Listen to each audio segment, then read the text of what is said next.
Quan, a humble Chinese immigrant, picks up his daughter from school as she plans to purchase a dress for the upcoming prom. Quan is more interested in meeting her date in person, as he has only ever seen him from afar, but she wants to wait until prom night to make the introductions. Quan drives them both to the boutique, where his daughter heads inside first while Quan looks for parking. Quan goes for a spot and ends up rear-ending another driver trying to get the spot. But before they can talk, a bomb explodes next to them, ripping through the boutique and decimating everything. Quan soon wakes, glass stuck in his face, and staggers into the boutique. New reporter Ian soon gets an anonymous phone call from a group called the Authentic IRA, who claim responsibility for the bombing and who plan to target British financial institutions supporting the occupation of Northern Ireland. Ian informs his boss, who puts his entire team on the task of finding out who the Authentic IRA is and if they are connected to the IRA. Ian quickly gets to the bombing scene, where paramedics are still pulling bodies from the rubble. As he snaps photos of the carnage, a sight catches his eye. It is Quan holding his daughter's body, tears streaming down his face. At a hotel in town, the bomber returns to his room and learns he took out 12 innocent people and is pleased with his work. His group plans to stay holed up in the hotel room, as every cop will be searching for the Irishman. We then meet former IRA leader turned Deputy First Minister of Northern Ireland, Liam Hennessy, who has spent the night with his side piece instead of going home. He soon learns of the IRA bombing from his wife Mary, who has been blowing up his cell phone trying to find out where he is. He calls her, lying that he has been caught up in meetings and actually came in late, but had to leave early for more work. She knows he is lying, so Liam doesn't care either way, and tells her not to wait up for him. Quan is at home staring over his daughter's still messy room, his bloodshot eyes a sign of the stress he has been enduring since her loss. Liam contacts British Cabinet Minister Catherine Davis, who wants him to get her answers about the bombing. Liam plans to meet with his former IRA counsel, but wants Kate to consider the proposal to pardon some IRA prisoners. Kate reminds him they're criminals, but Liam thinks their release would appease any radicals rising within the IRA ranks. A hesitant Kate is willing to consider the proposal only when she gets solid evidence leading toward the bombers, and Liam plans to get just that. Later, 2 Scotland Yard detectives turn up to talk with Quan, wanting him to identify some personal belongings that may have belonged to his daughter. Quan, however, wants to know why his daughter had to die, revealing she was the last of his family. The cops promise to catch the criminals and bring them to justice before leaving. Liam meets with the old IRA council, insisting that the peace accords must be upheld and the radicals within their ranks removed. The bombers knew their code words, plus the parts used for the bomb were taken from their stockpiles, so Liam orders a detailed inventory check of all their stockpiles, and when anything turns up missing, he will deal with those responsible. At the counterterrorism headquarters, Commander Richard Bromley is going over the video footage of the bombing and has identified the bomber, but no further leads. He is then notified that Quan has returned to the station, insisting to speak with him. He meets with Quan, informing him that their investigations take time. Quan persists, even offering £20,000 for just the name of someone in the IRA he can talk to. Bromley warns that these are dangerous men, and that Quan's constant visits to the station divert time and resources from their investigations. Quan, realizing he won't get the help he wants from the cops, relents and thanks Bromley for his time. Later that day, Quan is doing his own research into the IRA when he sees Bromley on TV conducting an interview about the bombing as a former IRA leader, and Quan hones in on Liam. When Liam returns to his office, he learns there is Quan waiting for 30 minutes to talk to him. Liam takes the call. Quan insists he knows who killed his daughter, but Liam denies knowing anything or being involved. Quan doesn't believe him, but Liam tells him he is unable to help and wishes him a good day. With this, Quan burns his family photos and articles, with resolve in his eyes. His partner Lam wishes he would stop blaming himself, but Quan thinks he failed his family. He hands her the deed to his restaurant and thanks her for being his friend, but Lam refuses to accept this. She plans to spend the night, but she looks away for a minute and Quan disappears. He drives to a convenience store and collects some seemingly random items, then gets himself a new cell phone, which he wraps in foil paper. As he heads out once more, Lam tries to talk him out of whatever he plans to do, but Quan just drives away. He travels to Northern Ireland by ferry and gets himself a room. Later, he turns up at Liam's offices asking to talk to Liam once more. His secretary recognizes him and asks him to leave. Liam's bodyguards start forcing Quan out when Liam walks in and decides to talk with Quan, but he repeats the same lines, telling Quan there is nothing he can do. He has no information on who the bombers are, so Quan calmly tells him he will change his mind. Quan leaves the room, but goes to the bathroom of the building, where he removes the items from his bag and uses them to create a makeshift bomb. After a few minutes, the bomb decimates the bathrooms and shakes the building. Afterwards, Liam is visited by a police inspector who plans to feed a gas leak story to the press. Quan then calls Liam, wondering if he has changed his mind and demanding the names, but hangs up when Liam starts ranting. Liam then orders his men to search the town for Quan. Quan gets back to his apartment and immediately gets working on another bomb, this time something much more powerful. Later, Liam's men are going to get his car when one of them, Billy, spots a wire running from the gas tank, but when he checks, he only sees a note asking for names. Not long after, Liam gets word from Billy that they have located Quan, and Liam wants him grabbed. Kate calls as she has heard about the bombing. She is still working on the pardons but needs something to work with, and Liam tells her he is working a lead. Liam's men, led by Jim, turn up to Quan's apartment. They try barging in, but Quan hears the footsteps and hurriedly blocks the door. He realizes he is surrounded, so he escapes to the attic, fighting off both Billy and Jim. Quan escapes back to his room, fighting off the men there. Billy and Jim grab him, but Quan escapes their grasp and disappears onto the street. Liam is pissed, wondering how an old man could make a fool out of his men. He tells Mary to pack bags as he is moving her to the farm. Liam's nephew, Sean Morrison, a former Irish regiment soldier and expert tracker, then turns up.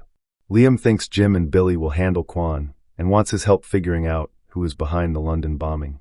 He wants Sean to discreetly meet with Bromley, convince him they aren't responsible, and allow them to sort things out internally, and Sean agrees to the mission. That night, Quan takes out a lone lookout keeping tabs on his movement. The following day, he follows Liam into a restaurant to see him meet his side piece for a date. Liam shares a kiss with the woman, but as soon as he does, he gets the photo on his cell phone, with Quan demanding names. Sean meets with Bromley, telling him of Liam's plan to root out the traitors. They plan to give different code words to each IRA council member, and when the bombers claim the next attack, they want Bromley to tell them the code. Bromley accepts, but only if Liam passes on the names and Bromley's team takes them down. Liam and his men gather at the farm, his compound hidden in the woods. Jim tells Liam about the bomb he saw in Quan's room, but he thinks Liam and his family will be safe on the farm. Quan changes his van and tracks Liam down to his compound. He parks in the woods nearby and covers his truck in his tracks. By nightfall, he makes it to and infiltrates the heavily guarded compound. He finds an abandoned stable and starts planting the bombs when one of Liam's men stumbles upon the open shed and raises an alarm. He enters alone, but Quan knocks him unconscious. A second man arrives, but Quan easily incapacitates him as well. After a few minutes, Quan's bombs go off, and realizing he underestimated Quan, Liam orders more men to the compound. He tries to play off the problem to Mary, but she doesn't plan to stick around and decides to leave for London in the morning. We then see the London bombers working on their next explosive to target an airplane when one receives the new code word for the attack. Ian is working on a new article inside a pub when Liam's mistress approaches him and strikes up a conversation, introducing herself as Maggie. Liam wants one of his men to fly to London with Mary. She refuses to have anyone spy on her, but Liam angrily insists. Suddenly there's an explosion at the gate and Billy is injured in the blast. Based on the range, Jim suspects that Quan is in the nearby woods, so he gathers some men to go check it out. Turns out he was correct, as Quan spots the jeeps and takes off. The men spot him and give chase, but Quan lures them into an ambush, taking out one man discreetly. Quan gets two more men with his traps and Jim shoots him in the shoulder, but Quan manages to evade him once more. Liam is angry once more, thinking he needs more men, but Jim now thinks they need an expert tracker, someone like Sean. Meanwhile in London, Mary is at her apartment when there is a knock at the door. It is Sean, and it turns out they are both sleeping together. Sean is about to bust those cheeks when he gets the call from Liam, who tells him about the attacks and injuries they sustained going after Quan. Sean thinks he may be special forces based on this, and agrees to fly in to handle the matter personally. Afterwards, Mary doesn't have faith that Liam will make it out of this predicament and tries convincing Sean that he should be in charge, calling Liam a washed-up old man. Turns out Mary secretly hates Liam after her brother was murdered and he did nothing. She wanted the perpetrators killed before they got to court, but Liam had given up on his ways of violence. Back in the forest, Quan makes a shelter from the rain, then cauterizes his wound with a hot knife before passing out from the pain. He has a flashback to escaping communist China with his wife and daughters, a chaotic scene as people fought for space, but in the end Quan's 2 other daughters were taken. Liam receives an email from Catherine containing Quan's background in military special operations and realizes the type of man he is up against. IRA Council member Hugh Magrath comes to talk with Liam, as it turns out arms dumps under his supervision came up short on Semtex. Magrath doesn't think Liam should have investigated his dumps, as they both had an agreement. Liam not only knew about the bombing, but planned the attack with Magrath to hit a few financial targets to help with his election campaign. He clearly warned that no civilians were to be harmed and wants the men responsible, but Magrath has no idea who they are by design. He thinks the bombers have given them real momentum, but Liam has grown too soft after getting cozy with the Brits. Liam is furious hearing this, and since Magrath wants the old Liam, he threatens to bury them all, including Magrath, if he doesn't get the bombers. Magrath decides to leave, but warns Liam to take care of the Semtex issue before people know more than they're supposed to. That night, Liam is about to retire to bed when he realizes his dog isn't responding to him. His personal gun is also missing, and just then, Quan steps out holding him at gunpoint, demanding he sit. Quan is also wearing a bomb, warning that no one else should enter the room, or else they all die. Quan demands names, but Liam explains he is yet to find out. He thinks they are both alike as they knew war and pain, but Quan hits him over the head, swearing they're nothing alike. He is growing more impatient, so Liam explains the trap he set with the code word in order to find the bombers. Hearing this, Quan gives him just 24 more hours before walking out the door. Bromley and his team are closing in on the bomber after identifying a scar on his hand. Maggie turns out to be working with the bombers, and they set off another bomb on board a public bus. Sean arrives at the farm, prepared to take care of Quan all by himself. Bromley then calls Liam as the bombers refuse to give a code word as they know of the trap, but instead they found evidence linking Liam to the Semtex used. Only Liam and Sean knew about the plan, so Liam plans to get answers. Catherine then calls. The PM is willing to go through with the pardon if he gets the bombers immediately. If not, troops will be deployed in Northern Ireland whether he likes it or not. The man Liam had keeping an eye on Mary then comes to him with some damning news.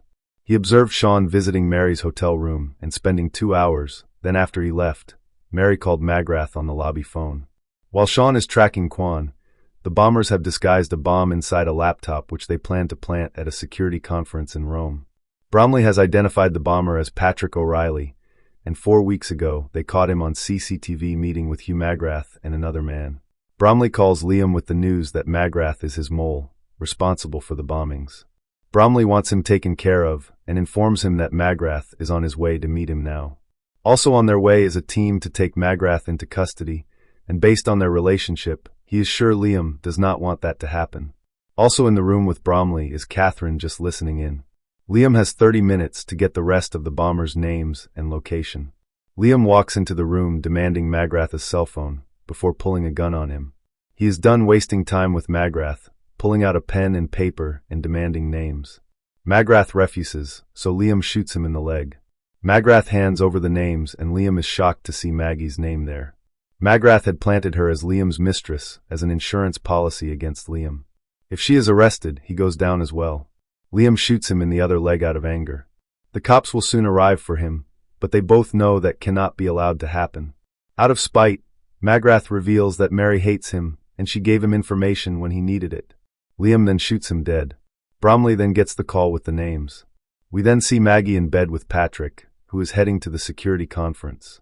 Once he leaves the room, she rushes to his laptop and plants the explosive inside before he returns to the room. Sean is closing in on Quan when he gets the call from Liam urging him to put an end to this. Sean comes upon Quan's camp, but activates a trap which allows Quan to launch his attack. They both draw blades and start going at it, and though much younger, Sean is having a hard time with Quan, who gets the chance to kill Sean but stops short. He ties Sean up, explaining he is alive because he wants names. Sean shows Quan the names in his cell phone, and the one who killed his daughter, O'Reilly. Quan learns that Sean fought in the regiment despite being Irish and has lost most of his family, and Quan frees him. Sean returns to the farm, explaining he handed over the names and Quan let him go. Liam then tells him about their plans being leaked to the bombers, but Sean swears he told no one except Bromley. Liam then reveals he knows about him and Mary, then Sean begins to spill everything, revealing Mary was in the room when he called about the code word. Liam isn't angry, but more disappointed, as Sean allowed Mary to manipulate him for information. Liam has one more task for Sean to complete, and after that he suggests Sean returns to America. Bromley and his team have the bombers' hideout surrounded with snipers ready to take them out on command. Maggie arrives and joins the men. Above the apartment, a strike team is preparing to break the building through the ceiling. Outside, the man keeping watch doesn't see Quan slip past him disguised as a gas line worker. As Bromley's strike team gets into position, Quan closes in on the bomber's room. He then sees the building manager and gets an idea. Just before the team can breach the room, there is a ring at the door, putting everyone on alert. The building manager at the door wants access to check for leaks, so the bombers hurriedly cover their things before opening the door. Quan enters the apartment, taking note of everyone inside before identifying O'Reilly from his scar. The men demand to see what is inside his bag and Quan complies, but just before they uncover his gun, Quan launches his attack, kicking off an intense gunfight inside the small room. Quan hits two of them, killing them but losing his gun. O'Reilly and another man push down on Quan, who ambushes them, and Maggie is hit with a bullet in the struggle. Quan knocks him out, but O'Reilly attacks with a blade, even managing to stab Quan in the arm. Quan, however, skillfully evades his strikes before strangling him to death with a cloth. The cops decide to breach the room then, but Quan slips out before they can spot him. They have captured Maggie alive, though, and demand to know the details of their next attack, but Maggie tells them they're too late. Another man then enters the room, this time with a torture device, promising that she will talk. Soon they get Patrick's name. He is sitting inside the airport with headphones on when cops come rushing in, calling his name. He eventually hears what's happening and identifies himself, and the cops grab his laptop and take off running. Just before it explodes, he tosses it down an empty gate. Bromley learns that a Chinaman entered the room before they breached and killed everyone except Maggie. With this, the cops terminate Maggie and Bromley puts out an alert for Quan, who is on a bus, warning that he is very dangerous. A few nights later, Liam gets a call from Catherine, who was supposed to be on the flight the bombers targeted. She knows of Maggie, who revealed her connection to Liam before she was terminated. Catherine, sitting in a room with Bromley and other security officials, reveals that his pardons will be issued, but Liam now belongs to them, and he is to be on the next flight to London to brief them on everything he knows. Mary is in bed when there is a ring at the door. It's Sean, who puts a bullet in her head before leaving. Liam returns to his residence and is soon surprised by Quan standing inside the home. Quan shows him the photo of him and Maggie kissing. Liam swears he never wanted innocent people to die, but Quan demands that he click send. The photo has been uploaded to the internet, and the world will see Liam for who he really is. Lam is at the restaurant when she hears a noise and is shocked to see Quan there, working as normal. Bromley gets his location, but refuses to move on him and just wants Quan observed. Lam is happy seeing Quan again, and he hugs her with tears running down his face. Thanks for watching. If you had a good time, go ahead and hit that like button, drop a comment, and of course, subscribe for more recaps just like this. And hey, don't click away just yet. YouTube thinks you'll love one of these two videos popping up right here, so check them out next.